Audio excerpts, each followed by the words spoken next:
This is the mirror. Power couple dynamic. Fire, the passion, the knowledge, the spirit, the wit. They'll make sure that you feel like you're the only one. People just love you and adore you. I have chills. Your brain is kind of a scary place to be, but I think I get it.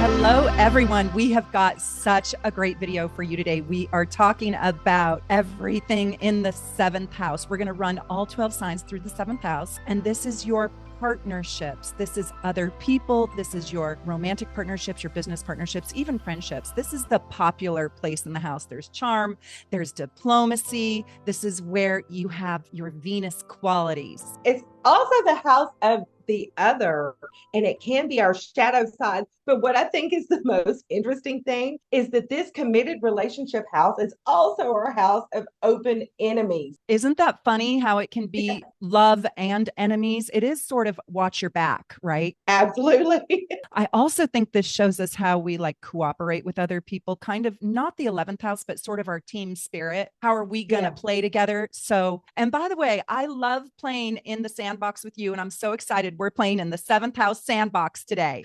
Yes, we are. And we're going to get into all of it, even the open enemy, which is interesting, Mayor, because the 8th house and the 12th house, our enemies can be hidden from us, especially the 12th house. We really don't know what we're dealing with. In the 7th house, it's very obvious what we're dealing with, even if we don't want to deal with it. I also kind of call this house the house of reflection. This is the mirror that society or your partnerships show you yourself back to you. So what are you getting out of your partnership? It's just reflecting back to you the energy that you're putting in. So this is your relationship style. And this is also kind of what you were saying, Connie Jo, where we see divorces and breakups and how we break up with people and how people break up with us. I think it's so interesting that you said that, because people that have a lot of Libra in their chart, they need that mirror to look into, to see themselves,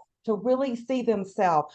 I just know my daughter has a ton of Libra in her chart, and that's how she's always been. She always needed that partner, that friend, the mom, someone to mirror back to her herself. And we have to think about this in the polarity of the first house. So there's a lot of different ways I want you guys to listen to this video. So we're going to go through all 12 signs, but I also want you to think about if you've got Venus in Libra, if you're a Libra rising, if you have a Libra moon, you're probably really going to be able to relate to the issues that come up in this video. It's all of our partnership, because it is truly the other, where our rising sign ascendant is our personality. It's who we are, even physically.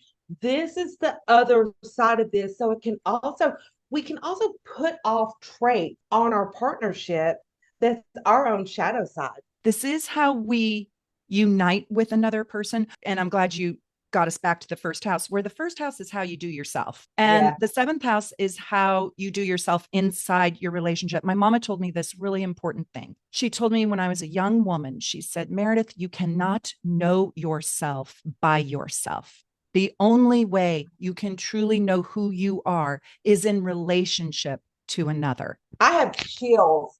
That is brilliant. I haven't heard it put quite that way, but that is really brilliant. And I think this is not only our partnership relationship or our committed relationship, romantic, but also all of the partnerships we have in our life. Absolutely. This is me and you, Connie, right now. Because this is not a sexual house. And I kind of want to, there's a misnomer. Yes, it is marriage, but it is the friendship and the union and the camaraderie and the soul connection that you have with your marriage partner. The 8th house is sexual chemistry and deep, raw intimacy. Now, sex can come through the 7th house, but this is not the house of that sexual chemistry. Agreed. And to add to that, I think it's really interesting too. The 8th house is where we start sharing assets, not in the 7th house. That's where the commitment might take place, but it's in the 8th house that you start sharing assets, and of course the intimacy and deep sexual contact and love. The definition of assets can be numerous. Right. I'm sharing my assets in the eighth. Oh, I love it. Yes. Yes. I think the seventh house really teaches us a lot about life outside of ourselves, putting other people first. We also see what we're attracted to and what we are. And what we attract. Yeah, that's exactly what I was going to say. What we attract. And there is a darker side to relationships. Relationships are sticky, icky, and murky, and they're confusing. I just have to say, yes, I totally agree. Okay, so should we jump in? And I'm going to kick it off, okay, with Aries. Kick it, girl. Okay, so if you've got Aries on the seventh house cusp, also, so you really should listen to this if you have Mars and Libra as well, and if you have any planets in the seventh house, because that means your seventh house has a heavy weight to it. But I'm speaking specifically for Libra rising, right? You can figure out the rising signs really easy in this video because it's just the opposite.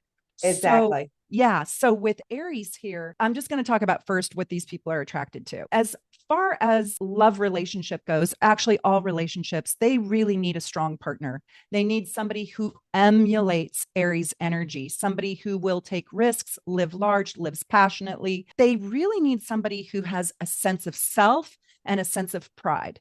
These people are not attracted to the wounded bird. They really aren't. They want the person who feels complete and whole. So if you are working with a Libra rising person, they probably are seeing you, if you're working in a business or a social or even a romantic union with somebody who has Aries on the seventh house, Libra rising, they probably see a strength in you, to tell you the truth. And I'll also say that these people will fight for their partners. They will fight for relationships. They have a very black and white, clear understanding of what they want, what they need, what they're willing to tolerate, and sort of like the rules that they want inside relating.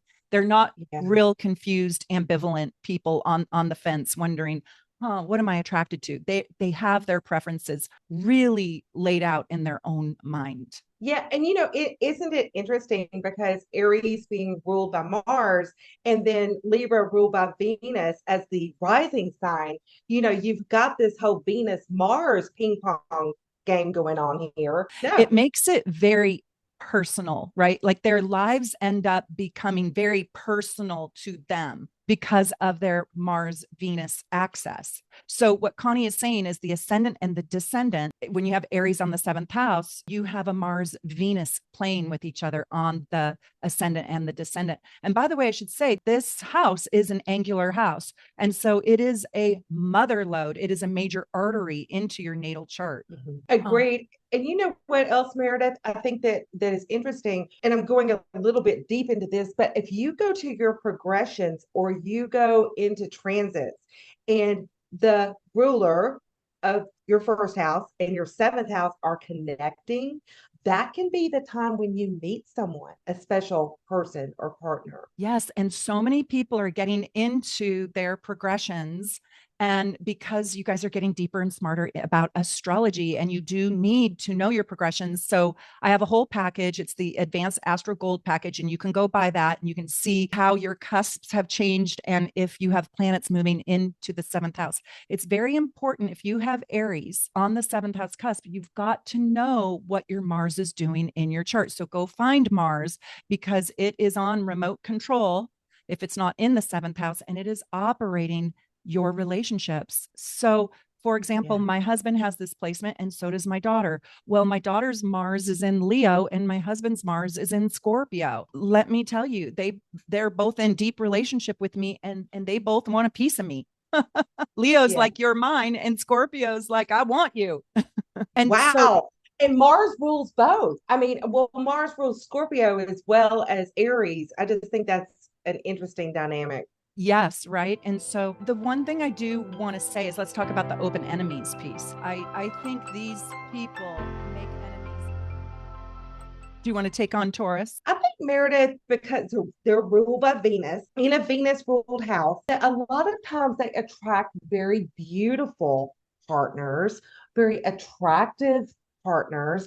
And I think that's what they want in a partner. It's my beautiful, attractive, but also this is a sign that needs security. Loyalty security, and I mean financial as well, are also important when you have Taurus on the seventh house cusp, because Scorpio is your rising sign. The shadow side of Scorpio is they kind of like prestige. They like to have the prestigious partner. You know what's really interesting about this one, Connie? This is another Mars Venus axis. So life is super personal. And when you have that Mars Venus axis on the, isn't that funny that that's Aries and then Taurus? And I didn't even think about that, but you were so right. When you have Libra rising or Scorpio rising, there's a little bit of a touchiness there. And that's because you have those personal planets on that axis.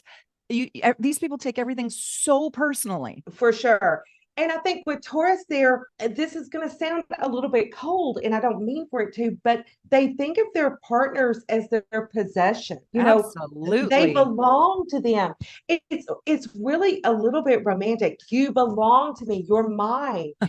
And it's not romantic for a Sagittarius or an Aquarius, but it is romantic. No. And this could also be the placement, Meredith, where you feel the partner may feel that it's just a financial, all you're doing is financially supporting me. You're not there in other ways. Or it could go the opposite way, where they shower their partner with gifts, with love, all Venus related things. This can be a ruthless placement. And I'm going to tell you why. It's a fixed sign. And when you're on that Scorpio Taurus axis, with Taurus in that seventh house, you want things to work with a partner, even a business partner, because that's your possession, that belongs to you. And damn it, they're just stubborn. There's a stubborn quality to that they have in their relationship. Now, can this be good? Well, yeah, it can be, because probably if you are with someone that has Taurus on the descendant,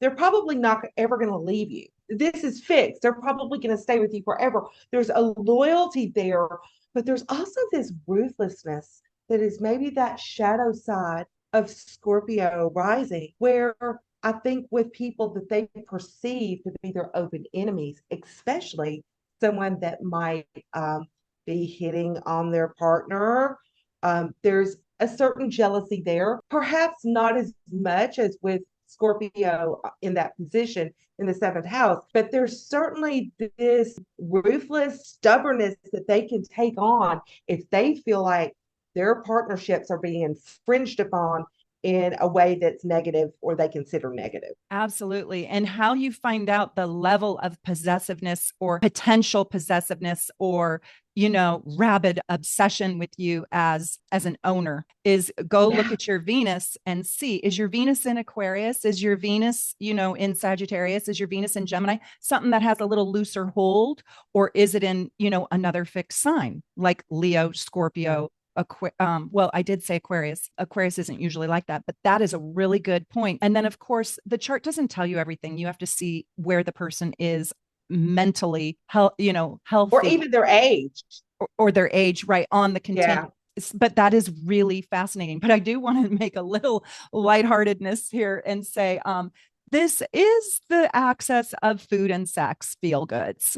Oh, absolutely. And, Taurus here is hardworking. They are. And in their work relationship, let me tell you, if you're in a partnership with a person that has Taurus here, they will not only work hard, but they'll work smart because they want that financial success. Security is so important to this placement. Security with their partner, security with their business partners, even security with their friends. And they'll work hard for it. They really will. And I do think if you get a commitment from these people, they really are in it for the long haul, the long run. Their commitment is golden. But if you really want to go into the hard thing about this placement is okay, let's move on to Gemini. My Geminis, they mostly like me on this channel, but not all of them do. But if you have Gemini on the seventh house, I just kind of want to tease you for a minute. Just because. Easy way. Just because I can. And I want to ask you, how many marriages have you had? And if you have less than 7, you're still doing great. You still got more to have. No, I'm kidding. Meredith, this is my placement. I have to laugh at that. You know that. Are you on number 2? I'm on number 2. Only 2. Okay. Well, you might have 5 more. Don't tell them. right? I'm only teasing. I'm only teasing. She has a lot of earth in her chart, so that's not going to happen to her. But go look at your Mercury, and she has an earth Mercury. So go look at your Mercury. And if you have an air sign Mercury, you get bored really easily. The thing about Gemini here is that they are so into everything and have such a curiosity about life that they could actually, go to the ball and see themselves with that person. Then they could go to Habitat for Humanity on a volunteer organization group, and they could see themselves with that person. And then they could go, over to a dinner party and actually try on, like, ooh, I could be with that person. And they see possibilities. And Gemini does not like to close the door on possibilities. Now, can they? Yes, they can, especially if you have a lot of Taurus in your chart. If you are a Gemini and you have a Gemini sun in the seventh house, Geminis like to see the possibilities, and they just feel strangled when there are none. And so this placement can be so tricky because they can feel absolutely the desperation of having no options. Like there's just nobody to date. Have you seen the online dating? There is nobody for me. And that just feels devastating. But they also get ambivalent and confused when they finally settle on somebody and they're in a relationship, and now they start to see options and opportunities and possibilities outside of the person they picked. And so there's a lot of insatiability with this. Like, how do I get satisfied? How do I stay content? How do I stay fulfilled? How do I stay happy with the choice that I made? Wow. If you have a dual sign on the descendant, and this means Gemini, the twin, Pisces, the fish, or Sagittarius, the centaur, who's both man and horse, you are likely to have more than one serious committed relationship in your lifetime. And would you say that's Libra too with the scales? I don't see it as much with Libra because as a cardinal sign, there is more of a determination, and these other signs are mutable. So they're, change isn't as hard for them as it is for a Libra. But yeah, isn't that interesting? And usually it's true. That's fascinating. That's why I love Connie Joe. You guys, if you have not gotten a reading with Connie Joe, you need one. So she is going to be running a special soon. Go check out her page. I will put her link in the notes below, and go get your reading with Connie. She's amazing, and she's phenomenal at synastry and compatibility too. The one thing that I will say about Gemini on the seventh house is these people are usually really friggin' fascinating. They can do anything, absolutely anything. They usually are Sagittarius rising. And so they have a joyful, jovial, optimistic ability to see the goodness in all things. And with Gemini on that seventh house cusp, you really got to go see what your Mercury is doing. And if your Mercury is mutable too, you need a lot of experiences. You need a partner that will go anywhere, do anything, adventure, travel, learn, and grow with you. The number one thing I want to give you guys the number one key ingredient that you need for your relationships. You've got to pick up her. So, Mare, Cancer, when you have Cancer on that seventh house cusp, you have to emotionally understand, get, or have a connection to partners. Now, this isn't just your romantic partner, this is everybody in your life. I'm telling you, if you have the moon in this house, in the seventh house, or you have Cancer on that cusp, unless you can feel some kind of emotional connection to a person, they're probably just going to remain an acquaintance, somebody you say hi to in the grocery store or wave at. They're not going to become someone close to you. There is such a sensitivity around this placement. And most people that have this placement, they feel like that the other being kind of everybody but us, are their family. They treat them like family. They have sensitivities to them like family. And one of the problems with this placement is that most of the time they will bring in their family trait in their ancestry with them instead of showing their own personality. So it's hard to get out of that traditional ancestry level when you have this placement. Wow, that's really interesting. You know what else I think about that is I think that even goes into social and maybe even political views. For example, I heard that you inherit your religion and your politics and like you're born Oh, into them. that's good. And Yeah. then you have to disinherit them if you don't Yeah. agree. And so I kind of think that there is a little bit of a loyalty to how I was raised and what my mama taught me and Hmm. I think you're right that when you're having a relationship with the seventh house Cancer, you're having a relationship with their entire family, right? Yeah. So I hope you like their family because that is probably not going to change. And this placement is ruled by the moon. So as we know, as the moon travels around the zodiac, it goes through a sign in about 2.5 days. So it can be a moody placement. They can be moody in their relationships just a bit, but also very protective, very loving, very sensitive to other people's feelings. And I think when it comes to open enemies, man, I think this is a pretty ruthless place to be because you kind of don't want to get someone with Cancer that upset with you. You just don't, because they will turn on you just like the crab can turn a circle in the sand. And boom, and it's done. But with their partners, they want things to work. It is so deeply sensitive and emotional to them that if things aren't working out, oh my gosh, this affects them in such a deep way. It's really, really hard for this placement on the descendant to survive a breakup. I think that is so true. And I also think with Capricorn rising here, you do not realize the level of sensitivity that these people walk around with because they just don't wear it on their face. But if you are their partner for 17 years, sleeping next to them, you see their vulnerability. And if they have let you in like that, and then you betray that, or you neglect it, or you are robotic with it, or you just show up one day and you just stop caring, that is just so devastating because they probably have devoted their everything, including their family, to improving your life, making you comfortable. The level of betrayal they feel by betrayal is just almost irrecoverable. Like I just say, just do not cheat on these people. These people cannot handle it. They just don't deserve it. When it comes to business relationships, this placement can really offer. Okay, let's talk about Leo. And if you have the sun in the seventh, you'll feel this a little bit. Leo is ruled by the sun. So you have to go see what your sun is doing. So this is a very, very, very loud placement because the sun, your soul, your whole essence is wrapped up in the house of other people. Now, what's so interesting about Leo likes being in the seventh house because Leo likes Libra energy. They get along. They are a sextile. Hopefully you guys all know about the aspects. And if not, I hope you will go watch my whole aspects playlist because it's really important to understand which signs are comfortable in which houses, right? So, this is an air house and Leo is a fire sign, so it works well. But there's a lot of life force energy. But think about this just for 1 second. We have the sun and we have the sign Leo. Both of those are fixated on myself, on me, on how am I going to self-express? How am I going to be creative?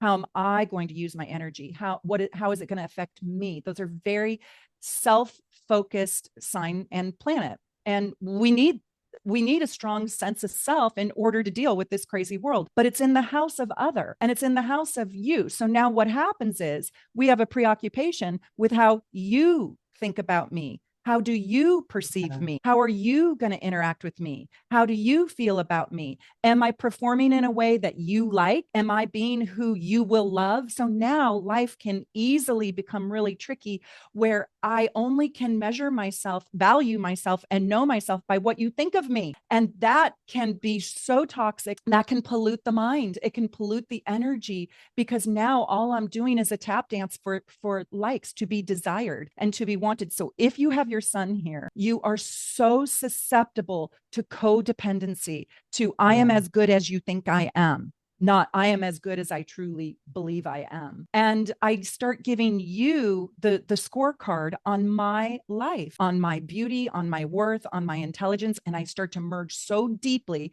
that I lose my identity completely. I lose my sun sign, I lose my sun, and I start doing you.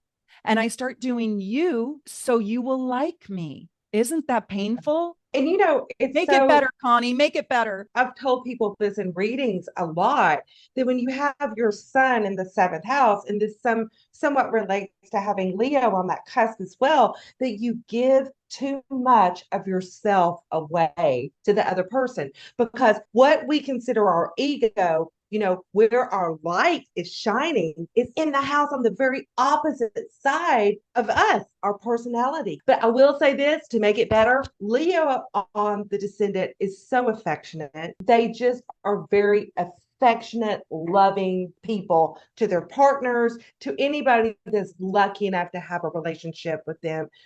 This Aquarius rising, probably. They are sweet. They're super sweet. And this is one thing that I want to say. If you have your sun here or Leo here, or if you have any Leo planets here, even the moon here, Jupiter here, if you have Jupiter and Leo in the seventh house, listen to this, because it's really easy for you to slip into what other people want from you. And you're so damn good at it. And there's a lot of razzle dazzle here. There's a lot of glitz and glamour, and you usually like yourself, and you're likable, and you're the life of the party, and super popular, maybe even kind of famous. Like, people just love you and adore you. You flirt with life. You flirt with, grandparents and small children, and I don't know, the mailman and the milkman. You're just nice.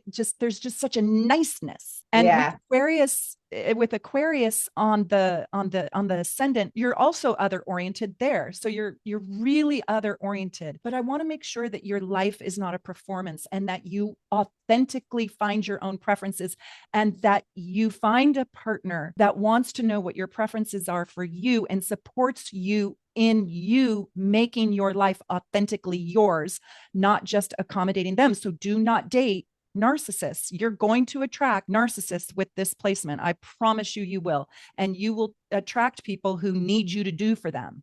And you'll do it because it's easy, it's fun, and you get the accolades. But this placement really begs you to get really, really real with yourself. There's a lot of passion. I want to say one other thing about this, just really quick, Connie, and that is these people make extraordinary.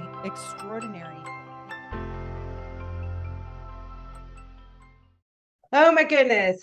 Virgo on the descendant on the seventh house cast. They can be very analytical, maybe even a bit critical in their relationships. But I want to tell you what, sometimes they're like this because they care so much. There is this perfection that they want to have in their relationships, not just partnerships that are romantic, but also their business relationships. Man, if you want to hook up with a good business partner, find a Virgo, because especially on that seventh house cusp, because they're going to make sure that you do it right. There's an organizational skill set that they have that even applies to their partners. They might attract analytical people that are very organized.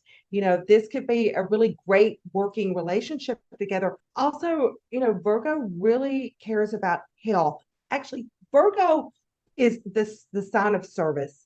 They care about everybody. They really do. Now, do they sometimes come across as nitpicky a little? Probably, but it's not because they're trying to pick on you. It's because they really care. They really care whether you have the right breakfast or not. They really do. They want their partners to be healthy. They want things to be right or perfect. And if they're in a relationship that breaks up, they want to fix it. They want to analyze what went wrong, and then they want to try to fix it. Meredith pointed out something to me before we got started, and I agree 100%. They want to fix it because they assume it's their fault. Yeah, Virgos really take on like a self-blame. Like, what did I do wrong? What didn't I do perfect? Where did I fail? Or, in some cultures, if you get divorced, you're considered a failure no matter what. Like, no questions asked, divorce is failure. Or in a religion, divorce is failure. That's very Virgo. There's a lot of shame and a lot of guilt if they couldn't fix it, Connie. They will analyze everything, analyze it to death. What did I do? They're ruled by Mercury. Where is your Mercury? if you have Mercury in the seventh house, or you have Virgo here on that seventh house cusp, where is your Mercury? This might tell you how you deal with situations like that, how you deal with your partners. Are you just definitely a perfectionist, or are you totally analytical? There's something so beautiful about Virgo and their acts of service, but they're also the ones that they'll take the blame for it. And They'll blame themselves. if you think about this being Pisces rising, I find these people to be so intuitive about. Oh, Libra is next. Well, Libra is at home in this house, Oh, but yeah. I will be honest with you. I don't think it's an easy placement. I think this is kind of a little bit of a tough placement. Really? Do tell. First of all, they're Aries rising, so they're ruled by Mars, right? And then they have very high ideals for their partner. And I have found at least they can be attracted to the unavailable love, the elusive love, the fairy tale, the Disney love. Where you have Libra, you will have disappointments because it's just like Sagittarius. So when I get to Sag, I'll be repeating some of this, but it's where life sort of falls short and you have a reckoning to deal with. And the reckoning to deal with Libra on the seventh house is called hardcore reality. Reality is really disappointing because it's like the sterling silver pot that is tarnished. It's real, wow. Right? It's in your cupboard in there. You didn't polish your silver yesterday. I know you didn't, Connie. And so you pull it out. It's like, oh, I got to polish this up. It's like, damn, you know what? I'm not even going to use it. I'm going to use paper plates. Right. Are we polishing silver anymore? I don't know if we really are even doing that, but that's kind of a little bit of what can go wrong. I'm sorry. I'm so Scorpio and Mercury. I'm always telling what can go wrong with this. And I start there. There's beautiful things too. I'll get to that, but I do kind of want you to know the hard stuff because it's in the hard stuff where we grow and we change. Bill Cosby has this placement, which I find interesting. And I think that he was trying to catch an ideal. He was trying to be the ideal too, the ideal dad for a long time, right? And so you have a relationship with idealization with Libra in the seventh house, and people disappoint you. I mean, you find out your partner snores. Oh my God. What the hell? What am I going to do with that? You snore? That's reality. Being able to deal with what reality delivers you without getting devastated, disappointed, or feeling the loss inside of that is really the big lesson to learn here. And also there is a little bit of a superficial attachment to beauty here. Like I want it to look good and be pretty. And if you're not, then I just don't want to do it. And so there's a little bit of an idealization around beauty. And so we have to have a paradigm shift around what is true beauty. True beauty, I think, is radiance. Do you radiate? And that's energetic. And so there's a lot of paradigm shifts with Libra in the seventh. What would you say about hidden enemies with Libra in the seventh? They didn't see it coming. They didn't see it coming. Yeah. Yeah, that's because I think Libra justifies things because they want everything to be fair and balanced and harmonious. They may fool themselves into thinking that things are harmonious and balanced when they're not. Yeah. And that's why they don't see it coming. Yeah. There's a denial here. And they also kind of strive for a perfect relationship. So they want to pick someone who elevates their status, makes them look good. Aries does too. Aries wants the same thing. And now it's real personal again, because it's Mars and Venus on the axis, ascendant. No, I want someone who is going to, be a little arm candy and look good and look the part and be a power couple and create envy. They kind of like to create a little bit of like, it's Aries rising, hey, envy us. I'm Giselle and you're Tom Brady, right? Yes. But I will say there is usually an intellectual quality here too. Libra has a hard time just dating a pretty face if they're not smart. They have to be. Okay, Scorpio here. So this is kind of the inverse. Now we're doing the inverse of what we just did. And the one word that comes to me, the very first word, is magnetic. These people can be very magnetic, very charismatic, and they draw that kind of people into their life and into their partnerships. But because this is a fixed sign, ruled by Pluto primarily, and secondarily ruled by Mars, their relationships transform them. They are transformative. They change their life. Now, does that mean that they may attract in people that are controlling, jealous, obsessive, possessive? Maybe. Or maybe they're the ones that are all of those things: jealous, possessive, controlling, because that's what Pluto is about. It's it encompasses all of these very uncomfortable areas, but at the end of the day, it's about transformation. Their partners tend to transform their life in some way, and not just their committed partnerships, as in romantic, but all of their relationships are like that, because Scorpio does not know how to do shallow. They just don't. They want to go deeper into every relationship they have. I think of all the signs, probably this is the hardest one to suffer a breakup. And I'm going to tell you why. Because not only is it fixed, but Scorpio, I mean, I said this in a video a long time ago: Scorpio, they own your soul. When they fixate themselves on a partnership and they finally make that commitment. Now, it's not always easy for them to commit, but when they finally do, they expect it to last forever. And if it doesn't, I'm telling you what, you just found your newest stalker, because they will stalk you.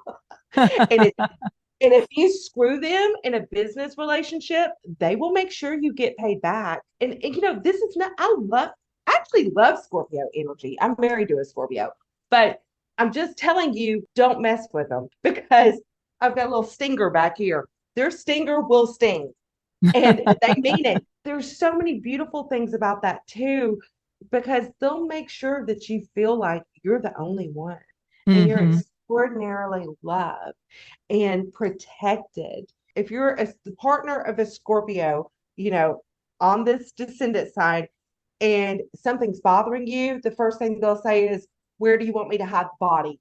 They're not scared.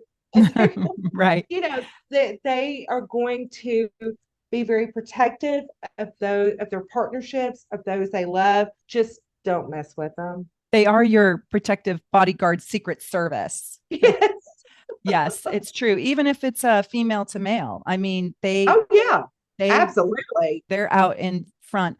But this is also the quintessential strong silent type. This is the person who can walk into the room and own it without saying a word. The magnetic yes, the quality. charisma. Yes. Yeah. The magnetic quality looks intimidating, and it's extraordinarily commanding, and they don't even have to breathe a word. And I'll also say they don't say a lot, they show a lot. So this is the person who would say, it's not what you say, it's what you do, Yeah. And they also will test you. They will test your loyalty, and they kind of want you to prove it to them. Prove me, prove it. Yeah. Prove me that you love me. Show me tonight. Yeah. Agreed. I mean, they can come off kind of dark, but these people are hardworking. They're not afraid to put the hard work in to make good money, but I have no doubt about it. They want to look good. They want for their relationship to look good. They really do, because on the opposite side of this is Taurus. Again, we have Venus and Mars playing around with each other, and they want their relationships to look good. And they may choose a partner that's charismatic or magnetic or carries some of these same traits. It's kind of a power couple dynamic a little. It is a power couple, and it's a financial power couple too. And this is somebody who probably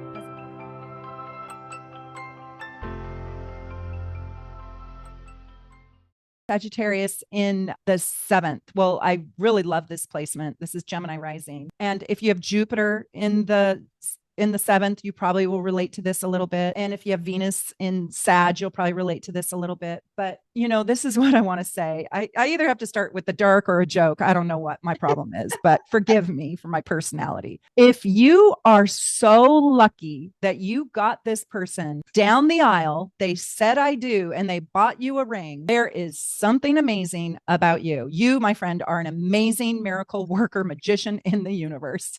Like, this is the hardest person to actually get a commitment out of. I'm not joking. This is harder than Aquarius because they're fixed. This is harder than Pisces because they need someone. Sag and Gemini, They don't need you. I'm telling you right now, I'm going to burst your bubble right now. They do not need you. They are not with you because they need you. They are with you because they want you. That's Oh, I really, say that to my husband all the time. Oh my God, I can't believe you just said that.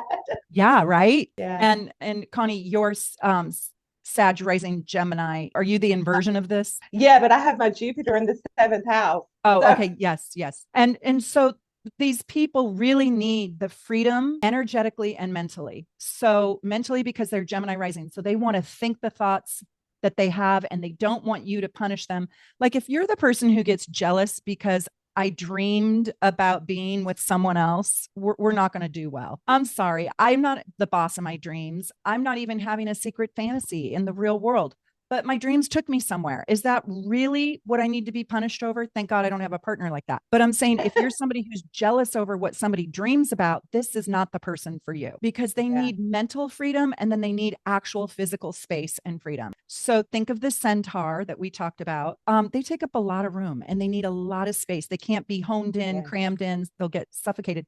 There's a sense of exploration of the mind and a sense of real need for adventure, like going and doing things and learning things. And I think these people really feel that they want partnerships that take them into new domains, even if it is a business partner. Take me into a new domain, take me into a place. That's why I like talking to you, Connie, because you're one of the few people that I can banter with astrologically, and you always sprinkle a little something new for me.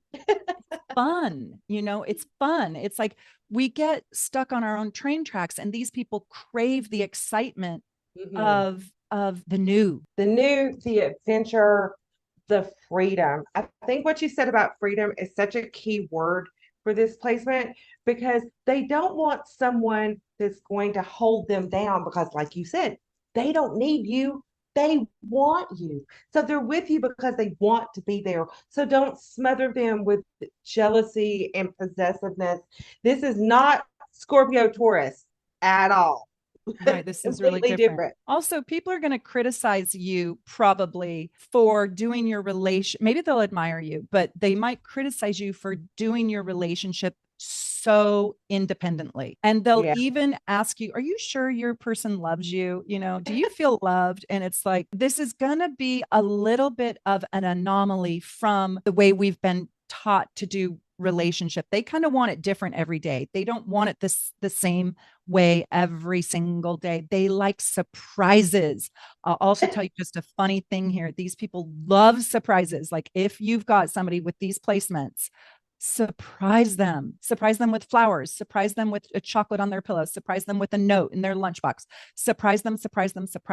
They absolutely love that. And because of that, they kind of have a good sense of humor. They're funny. They can play pranks, jokes, tricks. I think this is a placement that can dish it out and take it, banter, but what is hard about this? Capricorn, Meredith, this is so interesting because Capricorn has very high standards in their relationship. They're ruled by Saturn. They're a little restrictive, a little bit slower to get there because they want a relationship that's going to stand the test of time, honestly. So they may wait until they're older to get into a committed relationship. They also might actually make a commitment to someone that's older than they are. Age might play into that just a bit, but they're driven. They're driven to succeed. And they may wait till later in life to start a serious relationship because their business partners come first.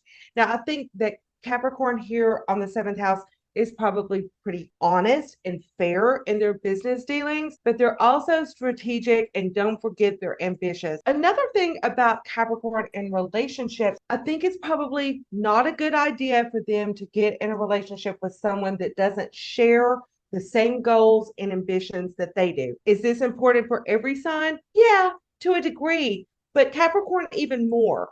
Because if someone doesn't have the same standards that they do, it's never going to work on I mean, they may have some great sex, but it's never going to work on a permanent, committed level that it needs to work on. They can be very strategic in their business dealings and with their business partners, I think they attract other people that have the same type. You know, we always talk about the ambition of Capricorn, but honestly, they want everyone around them to succeed because they're like, okay, you're a success, my success.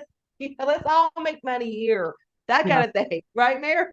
Yes, very security oriented. And also, we're thinking about the two planets, the moon and Saturn. We're thinking about mommy and daddy. And Yeah. oftentimes, these people, they emulate what they got, even if they got something unhealthy. And so, really look at.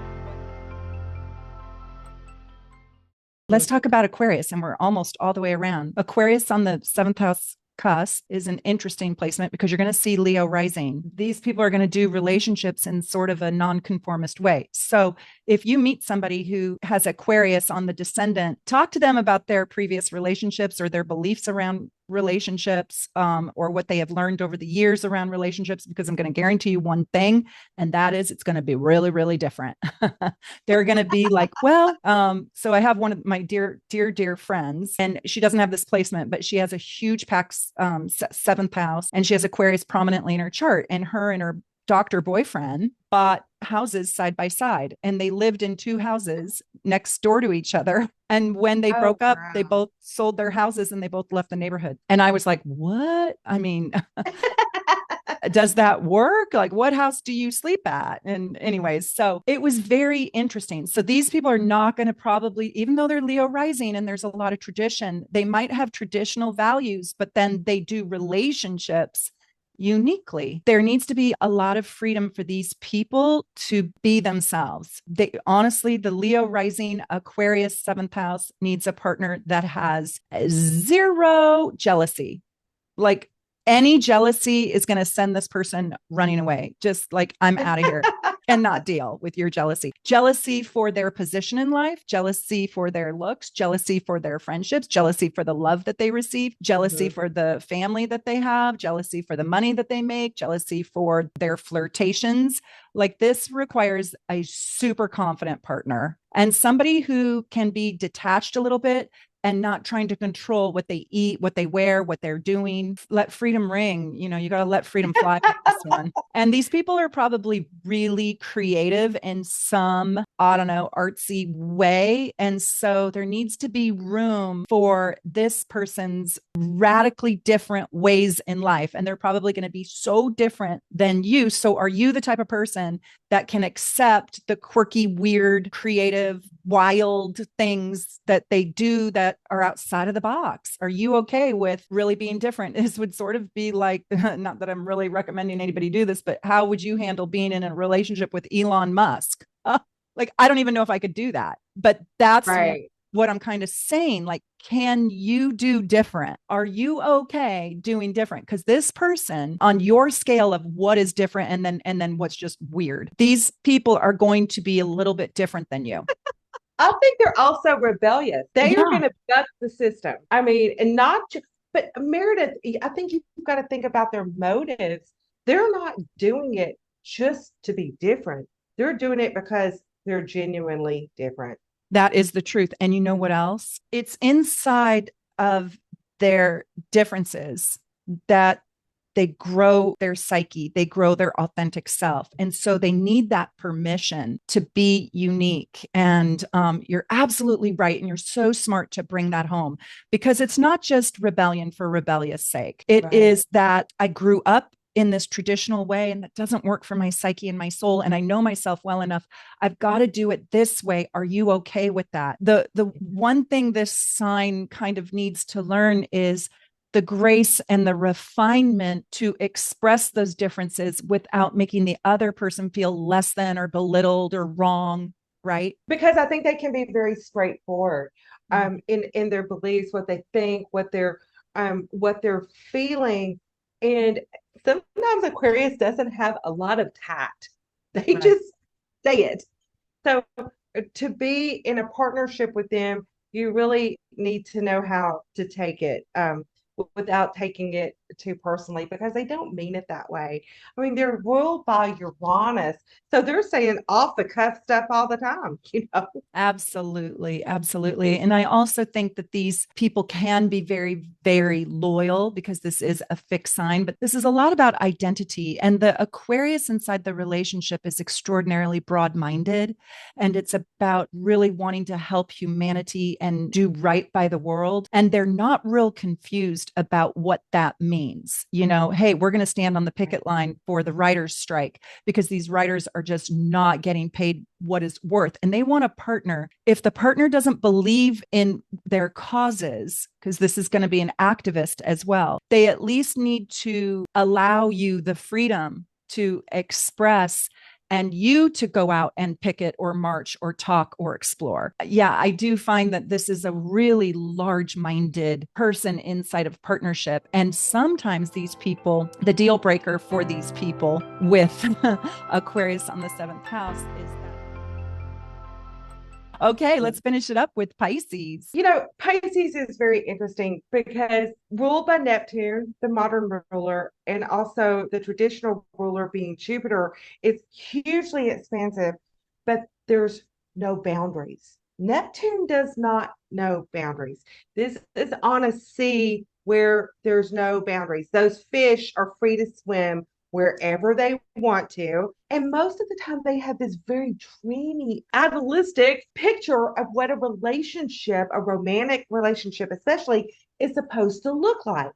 It's very romanticized, as Meredith said earlier, for someone else, Disneyland kind of thing, what they really think that relationship is supposed to look like. And a lot of times, the Pisces descendant will choose a partner that needs their help, that they have to save. They want to be the savior. They want to use that Neptune of theirs to come in and save the day. Sometimes this can be someone with addiction. You know, Neptune rules addictions.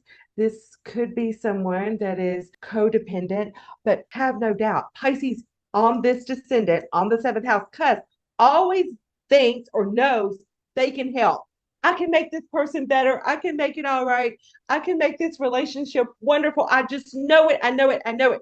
Because they don't really have boundaries. And it's so codependency, taking care of other people, I can save them, are all kind of themes that run along with having this placement. Pisces is beautiful energy. It's very spiritual. I think they need a partner that might enjoy music with them, but it's hard for them not to go into the savior complex a little. Yeah, and the service role. And I also find when this is really sick and unhealthy, can I go to the sick dark side? Please do. Is they are master manipulators, because with that Virgo rising, they make themselves so useful to you and they lure you in with an entrapment of, I'll make your life better. You know, utilize me, utilize my help, my sweat equity, I'm in service to you. And that's how that Pisces on the seventh house can create codependency and total enmeshment.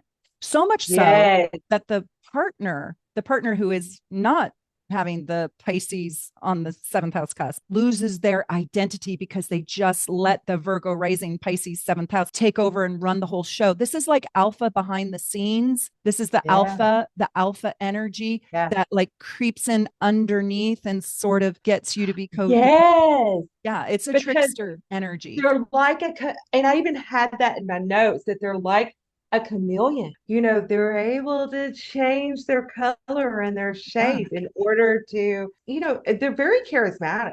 There's something very charismatic about having Pisces on the descendant, on the seventh house cusp, and they're pretty discerning about spiritual things. You know, they have a certain spiritual IQ, and they definitely need that in their life. That's part of their romantic dream, isn't it? To have that. This one is what my dad always said to me. Nothing is for free. Nothing is for free. Exactly. And if you don't reciprocate, you watch the F out. Because they'll swim away and you won't even know they left, and they took everything in the house with them.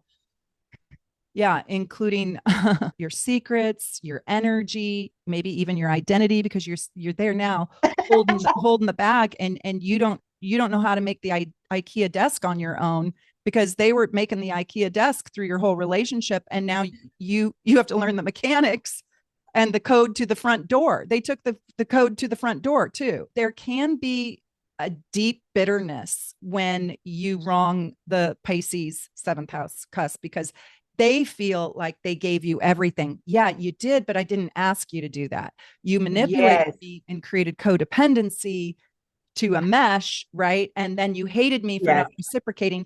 And here's the problem with reciprocation. Other people who don't have this access are not capable of that kind of reciprocation because this is the giving access, and other people are not wired and built this way. I am not built like a Virgo in service, no matter how hard I try. My friend Cindy is my Virgo in service person. I could prepare for a year to do the event that she prepares in 30 minutes, and I still would not be able to do it like her. There's no way. And so people can't even reciprocate. That it's impossible to reciprocate to the same degree. So they always feel a little bit jilted. Yeah, because they gave it all. They honestly, like I said, this is a beautiful placement because it is very giving, and they will take on probably the hardest of relationships because they want to fix it. Yeah. But what I found interesting, Mare, was that when it comes to open enemies, they never see it coming, and then they're pulling the knife out of their back. That's true. That's probably really, really true. Unless they have, some cynicism in their chart somewhere. Exactly. But I think that when this is healthy, this is one of the most exhilarating combinations to be involved with when this is healthy. Yeah. But oftentimes, and go watch my Virgo rising video, often it's very difficult for Virgo rising to have a very super healthy sense of self. They're not born that way usually. They have to acquire that. Because they come into the world feeling like, what's wrong with me? They come into the world with their parents making them feel something's wrong with them, and only to figure out later in life, wow, there's nothing really wrong with me. But that takes a minute. And so if you're involved with somebody with this angle, do they have enough life experience, and do they have enough confidence? Do they have enough confidence to be with you? And one of the ways you'll find out, okay, here's the trick.